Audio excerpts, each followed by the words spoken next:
Bye Rupali, अब तुम भी नाश्ता कर लो, सुबह से कुछ नहीं खाया है तुमने। आप भी ऑफिस पहुंचकर मुझे फोन कर देना। गौरव ऑफिस निकल जाता है और रूपाली अंदर आ जाती है। रूपाली की शादी इसी साल हुई थी। अभी उसकी शादी को 8 महीने हुए थे, पर उसकी सास केतकी का स्वभाव बहुत ही खड़ूस था। अरे, दरवाजे पर छोड़ने गई थी या सीधा ऑफिस छोड़कर आई है? पता नहीं ये आजकल की बहुएं गेट पर खड़ी पति से हंसी ठिठोली करने में बिल्कुल भी शर्म नहीं करती। और ये टिंडे की सब्जी में नमक डालना भूल गई थी क्या?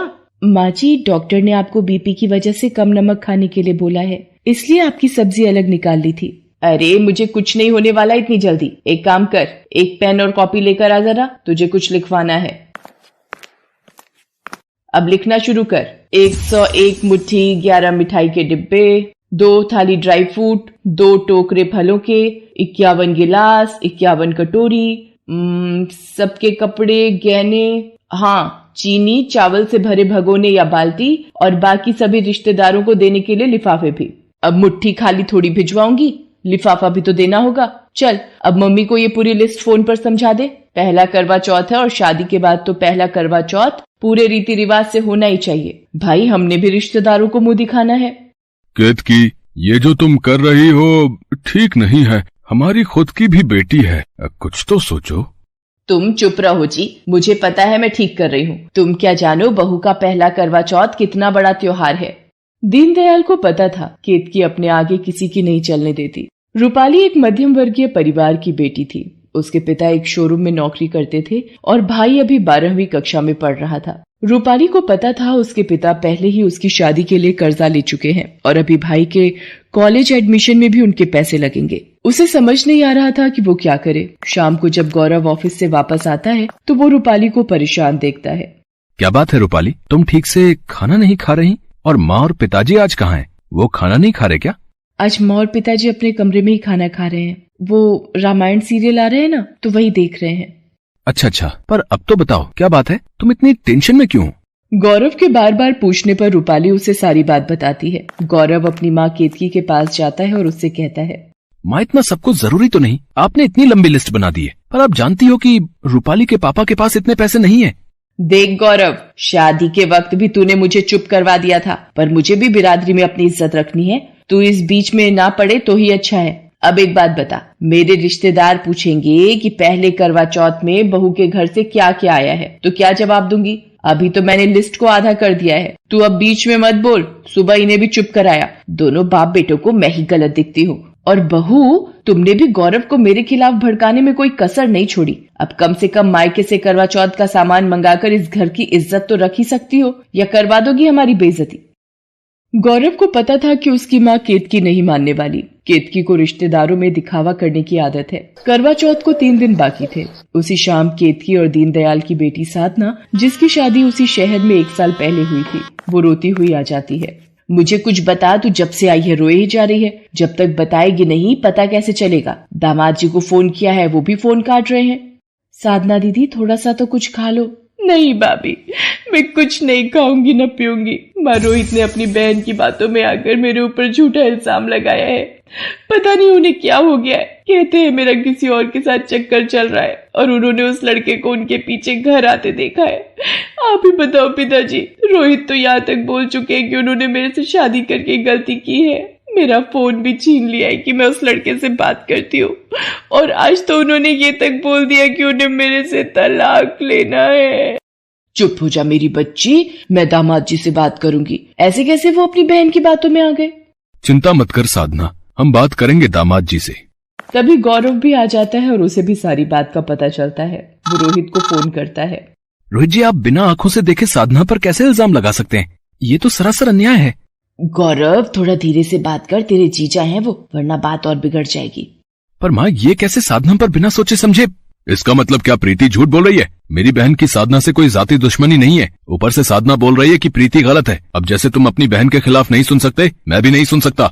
रोहित फोन काट देता है। गौरव भी परेशान हो जाता है। घर में सभी का मन खराब था। इसी बीच रूपाली की माँ उसे फोन करती है। रूपाली, जैसा तूने मुझे बताया था वैसा मैंने कोशिश की है कि तेरी सास को बस पसंद आ जाए। कल मैं तेरे पापा के साथ आऊंगी करवा चौथ का सामान देने। ठीक है मम्मी, वैसे साधना दीदी भी यहीं आई हुई हैं, आप उन्हें भी मिल लेना। रूपाली ने अपनी मम्मी को करवा चौथ के सामान के लिए फोन कर दिया था, लेकिन साधना की परेशानी में केतकी का सारा ध्यान साधना में ही लग गया था। रूपाली केतकी से कहती है, माँ जी सब्जियां और कुछ दालें खत्म हो रही हैं, मैं मार्केट से ले आती हूँ। पिताजी भी अपने दोस्त से मिलने गए हुए हैं, रात तक लौटेंगे। दीदी आप चलोगी साथ? नहीं रूपाली, मेरा कहीं भी जाने का मन नहीं है, तुम ले आओ। रूपाली बाजार चली जाती है। ये तो साधना दीदी की ननद प्रीति दिखाई पड़ती है, पर इसके साथ ये लड़का कौन है? और ये दोनों तो ऐसा लग रहा है जैसे एक दूसरे को अच्छे से जानते हैं।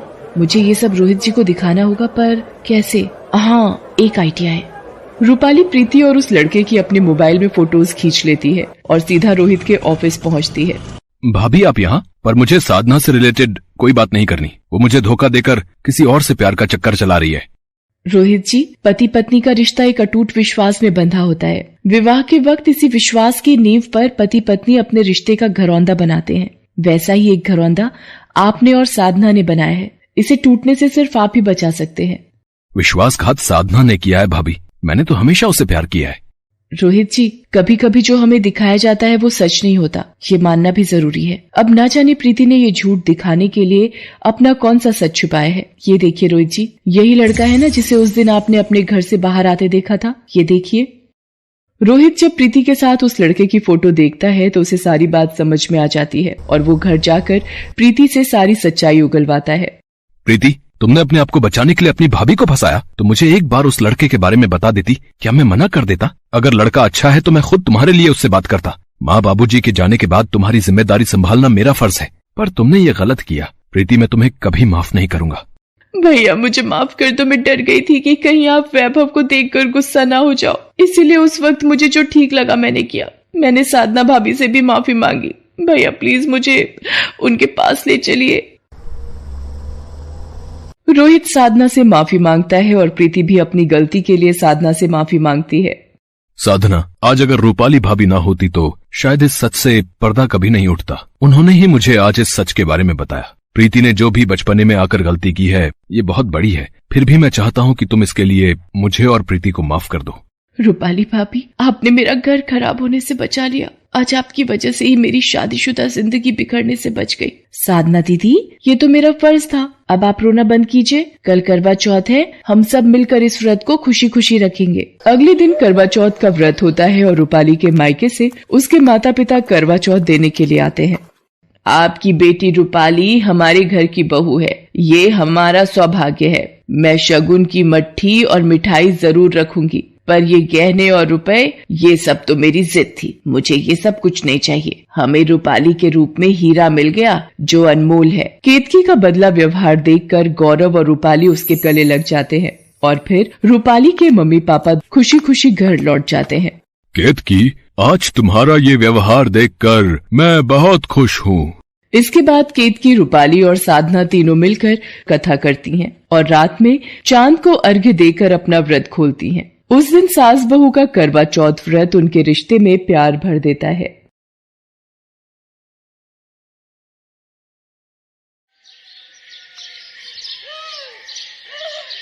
सौम्या ने किराए का फ्लैट 2 दिन पहले ही बदला था। वो अपने पति को लंच बॉक्स पकड़ाकर वापस घर में जा ही रही थी कि अचानक उसने देखा एक महिला गाड़ी में से उतर रही है। मोनिका, पहचाना? मैं सौम्या। याद आया? सौम्या, अच्छा हाँ याद आया। हम दोनों एक ही क्लास में पढ़ते थे। और बताओ कैसी हो? और पहले तो तुम्हें कभी नहीं देखा। हाँ, वो मेरे हस्बैंड की नौकरी की वजह से हमने ये फ्लैट किराए पर लिया है। अभी 2 दिन पहले ही आए हैं। मुझे ये तो पता था कि तुम्हारी शादी भी इंदौर में ही हुई है, पर हम इतने पास में रहेंगे ये नहीं पता था। अच्छा, तुझे वो स्वीटी याद है जो हमारे समोसे खा जाती? अच्छा चलो मिलते हैं फिर। वो मुझे एसी में रहने की आदत है तो सड़क पर इतनी देर खड़ी नहीं होती। चल ठीक है, फिर आराम से बात करेंगे। मोनिका और सौम्या स्कूल में साथ पढ़ती थी, पर मोनिका को अपनी अमीरी का शुरू से ही घमंड रहा और अब तो उसकी ससुराल भी पैसे वाली थी। एक दिन, जी मुझे मोनिका से मिलना है। आप यहाँ ड्राइंग रूम में बैठिए, मैं अभी मेम साहब को कहकर आता हूँ। नौकर सौम्या को ड्राइंग रूम में बैठाकर मोनिका को बुलाने चला जाता है। कुछ देर बाद मोनिका अपने कमरे में से बाहर आती है। सोहन, इनके लिए कुछ जूस या चाय वगैरह दो। क्या लोगी सौम्या? अरे चाय वगैरह तो मैं खुद ही बनाकर पी लूंगी, मेरी सहेली का ही तो घर है। मैं तो तुझे ये आम का अचार देने आई थी, मेरी सास ने गांव से डलवा कर भेजा है। वो हर साल सीजन में गांव से अचार मुझे डलवा कर भेज देती हैं। ये ले। सौम्या, हमारे घर में अचार कोई भी नहीं खाता, और वैसे भी मेरे पति ये सब देखकर गुस्सा करते हैं और ऑयली फूड खाने के लिए बिल्कुल मना करते हैं। चल कोई नहीं, जब मन हो तब खा लेना। अच्छा मैं चलती हूँ। अरे चाय वगैरह तो ले गई थी। अरे वो राकेश ऑफिस से आ गए होंगे तो देख रहे होंगे कहाँ चली गई मैं। शाम को आते से मैं ना देखूं तो घबरा जाते हैं। सौम्या की इस बात को सुनकर मोनिका थोड़ी चुप हो जाती है और अपने नौकर को कहती है, सोहन ये अचार अपने घर ले जाना। चंदा ये मेज और सोफा अच्छे से साफ कर देना। जरा सी भी मिट्टी दिखी तो तुम्हारे साहब गुस्सा होंगे। मोनिका अपने कमरे में चली जाती है। करवा चौथ आने वाला था। सौम्या राकेश से कहती है, राकेश देखो, अगर मैं ये साड़ी आने वाली करवा चौथ पर पहनूं तो कैसी लगेगी? सौम्या, तुम भी क्या सोचती होगी? कैसा पति मिला है, किराए का घर, ऊपर से खुला खर्चा भी नहीं दे पाता, और तो और तुम्हारे लिए नई साड़ी भी नहीं ले सकता। क्या करूं? मेरी तनख्वाह इतनी कम है कि महीना बीतते बीतते पता ही नहीं चलता और पैसे खर्च हो जाते हैं। राकेश, मुझे आपका प्यार मिल गया। उसके सामने मुझे दुनिया की किसी भी चीज का कोई लालच नहीं। आप हो तो सब कुछ है। तुम सच में बहुत अच्छी हो सौम्या। अच्छा एक काम करो, ये 1000 रुपए रख लो, करवा चौथ व्रत का सामान ले आना। ठीक है, आपकी खुशी के लिए मैं ले आऊंगी। शाम को सौम्या बाजार जाने लगती है, तभी मोनिका आ जाती है। मोनिका, अरे तू आज मेरे यहाँ आ बैठ और बता कैसी है? मैं ठीक हूँ। वो करवा चौथ की शाम की पूजा के लिए कॉलोनी की सारी महिलाएं मेरे घर ही इकट्ठा होती हैं, तो सोचा तुम्हें भी बता दूं। तुम मेरी कोठी में ही पूजा के लिए आ जाना। पंडिताइन जी टाइम पर आ जाएंगी। अच्छा, ये तो बहुत अच्छी बात है। सब मिलकर पूजा करेंगे, फिर एक साथ बातें करेंगे तो अलग ही मजा आएगा। अच्छा तू बैठ, मैंने राजमा चावल बनाए हैं, मेरे हाथ के खाकर जाना। नहीं, मैं डाइट प्लान से ही चलती हूँ। अभी मुझे घर जाकर एक्सरसाइज भी करनी है। मेरी ट्रेनर आ गई होगी। सौम्या चुप हो जाती है। कुछ दिन बाद करवा चौथ का व्रत आता है और कॉलोनी की सारी औरतें तैयार होकर मोनिका के घर पहुंचती हैं। कुछ देर बाद सौम्या भी पहुंच जाती है। मोनिका जी, आपकी साड़ी तो हर बार की तरह इस बार भी सबसे अलग और सुंदर है। जी मिसेस चावला, वो मेरे मुंबई के पर्सनल फैशन डिजाइनर ने डिजाइन की है। पूरे 10 लाख की है। वैसे सच में मोनिका जी, करवा चौथ मनाने का असली मजा तो आपकी कोठी पर ही आता है। मोनिका, तू तो सच में बहुत सुंदर लग रही है, और तेरी डिजाइनर मेहंदी भी। पूरे 25,000 रुपए दिए इस मेहंदी के मैंने। आज तो सच में विवेक जी तेरे ऊपर लट्टू हो ही जाएंगे। सौम्या की बात सुनकर मोनिका बात को काट देती है और तभी पंडिताइन भी आ जाती हैं और सब औरतें गोल घेरा बनाकर बैठ जाती हैं और कथा सुनने लगती हैं। इस तरह पूजा समाप्त होती है। सभी औरतें अपने अपने घर चली जाती हैं। सौम्या भी अपने घर आ जाती है और रात में चंद्रमा निकलने का इंतजार करने लगती है। चंद्रमा निकलने में अभी वक्त था। सौम्या राकेश को बार बार छत पर चंद्रमा देखने के लिए भेज रही थी। उसी बीच सौम्या ने मोनिका को फोन मिलाया। हाँ सौम्या, बोलो क्या काम है? और विवेक जी तो आ गए होंगे। अब बस कुछ ही देर में चंद्रमा निकलने वाला है। मेरा तो प्यास के मारे गला सूख रहा है। तू भी मेरी छत पर ही आ जा, हम साथ में मिलकर पूजा करेंगे। नहीं सौम्या, अभी विवेक आए नहीं है। उन्हें कुछ जरूरी काम है, इसलिए वो अभी ऑफिस में ही है। तू चिंता मत कर, आ जाएंगे। और उन्हें भी पता है कि आज करवा चौथ है और तूने उनके लिए व्रत रखा है, इसलिए उन्हें भी तेरी चिंता होगी, तो परेशान मत हो। कुछ देर बाद चांद निकल आता है और सौम्या चंद्रमा की पूजा करती है और राकेश के हाथों से पानी पीकर अपना व्रत खोलती है। कुछ देर बाद वो राकेश से कहती है, राकेश, ये पूरी और छोले की सब्जी मैं मोनिका को देकर आती हूँ। अब जब बराबरी में ही रहते हैं तो एक दूसरे का साथ निभाना अच्छा लगता है। अरे कोठी में ये अंधेरा क्यों है और कोई नौकर चाकर भी नजर नहीं आ रहे? मोनिका, कहाँ पर हो? कहीं बाहर तो नहीं गए हैं? पर गेट तो खुला हुआ है। मोनिका, अरे ये तो बेहोश है। अरे ये जमीन पर कैसे गिरी? सौम्या राकेश को बुलाती है। वो डॉक्टर को लेकर आता है। तब तक मोनिका थोड़ा होश में आ जाती है। देखिए, इन्हें जल्दी ही कुछ लिक्विड देना होगा। पानी की कमी से तबीयत और खराब हो जाएगी। मोनिका, 2 घूंट पानी के ले ले, नहीं तो तेरी तबीयत बिगड़ जाएगी। नहीं, जब तक विवेक अपने हाथ से पानी नहीं पिलाएंगे मैं अपना व्रत नहीं खोलूंगी। अच्छा, मैं चलता हूँ।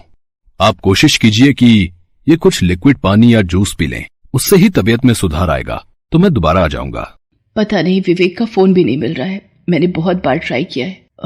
आज त्योहार की वजह से सारे नौकर भी जल्दी घर चले गए हैं। पता नहीं चक्कर कैसे आ गया। एक काम कर, मुझे विवेक जी के ऑफिस का पता दे। राकेश उनको जाकर ले आएंगे। बस तू अपना मन शांत रख, सब ठीक हो जाएगा। राकेश, आप विवेक जी के ऑफिस चले जाओ। राकेश अपनी मोटरसाइकिल पर विवेक के ऑफिस जाता है और वहां जाकर उसे सारी बात बताता है। विवेक एक मीटिंग में व्यस्त था, इसलिए उसका फोन ऑफ था। कुछ देर बाद विवेक घर पहुंचता है। आई एम सॉरी मोनिका, मैं भूल गया था। आज तुमने मेरे लिए करवा चौथ का व्रत रखा है और तुम सुबह से भूखी प्यासी मेरी राह देख रही हो। राकेश कुछ देर और मुझे लेने ना आता तो मैं पता नहीं कितने घंटे और ऑफिस में काम करने में बिजी रहता। मोनिका चलो, अब सबसे पहले चंद्रमा की पूजा कर लो और विवेक जी के हाथ से पानी पी लो ताकि तुम भी पानी और जूस पी सको। मोनिका चंद्रमा की पूजा करती है और विवेक के हाथों से पानी पीती है। उसके बाद सौम्या उसके लिए जूस लेकर आती है। सौम्या, तुम सच में बहुत अच्छी हो। मैंने ही तुम्हें समझने में गलती की। तुम्हारा दिल सच में बहुत बड़ा है। आपका भी बहुत बहुत धन्यवाद राकेश जी, आपने मेरे लिए इतना कुछ किया। सच में हमें तो आपको धन्यवाद देना चाहिए। आप जैसे इतने अच्छे पड़ोसी हमें मिले हैं, ये तो हमारा सौभाग्य है। विवेक, सौम्या मेरे बचपन की सहेली है। हम दोनों साथ में ही स्कूल में पढ़ते थे, पर ना जाने अमीरी ने मेरी आंखों पर कैसी अंधी पट्टी बांध रखी थी जो आज मैंने खोल दी है। मोनिका, और मैं भी तुमसे वादा करता हूँ कि अपनी जिंदगी में काम के साथ साथ अपने रिश्ते को भी अहमियत दूंगा। उस दिन अमीर गरीब का करवा चौथ आपसी रिश्तों में प्यार भर देता है। करवा चौथ पति पत्नी के प्यार का प्रतीक है। इस दिन माँ करवा की पूजा करके उनसे अपने परिवार की सुख शांति, पति की लंबी आयु, धन वैभव, स्वास्थ्य सभी की कामना करनी चाहिए। कहते हैं यदि कोई भी व्रत सच्चे मन से किया जाए तो वह उचित फलदायी होता है।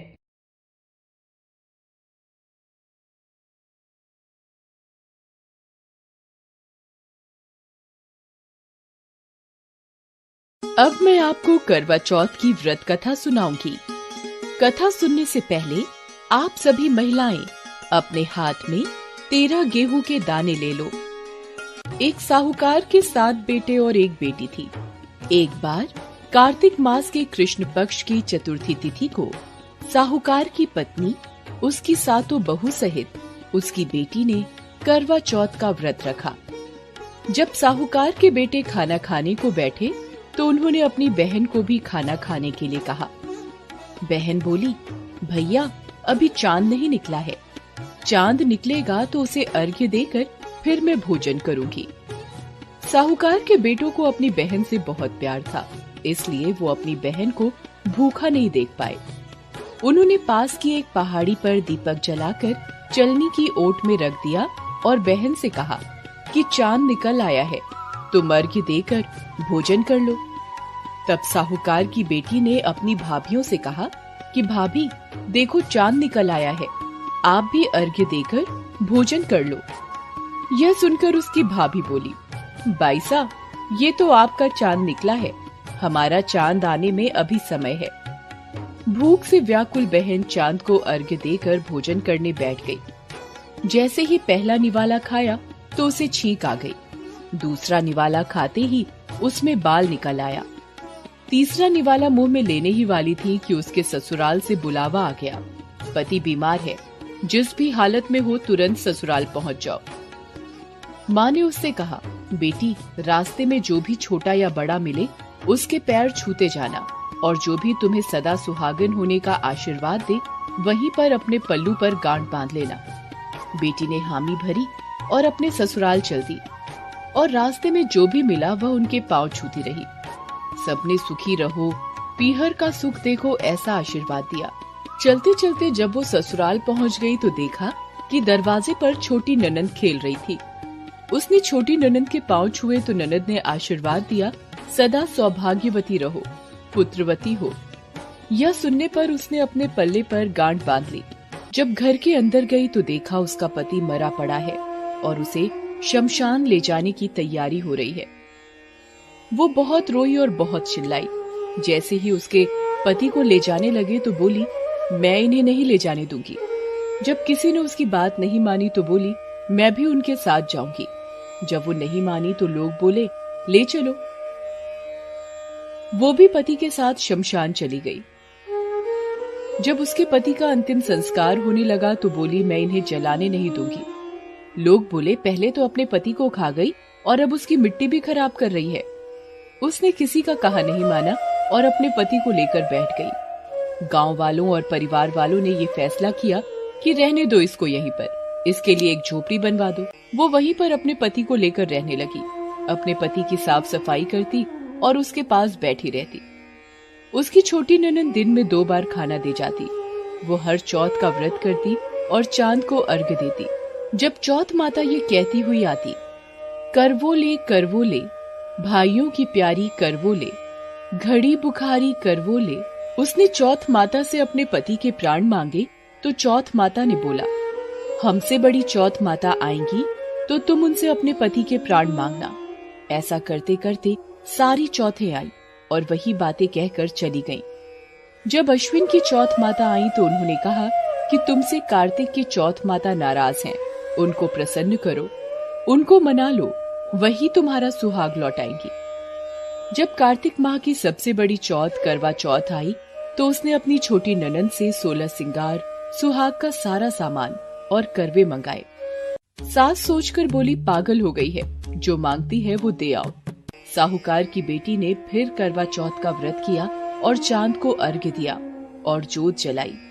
चौथ माता खुश होकर प्रकट हुई और बोली, करवो ले 7 भाइयों की प्यारी करवो ले, दिन में चांद उगाने वाली करवो ले, घड़ी बुखारी करवो ले।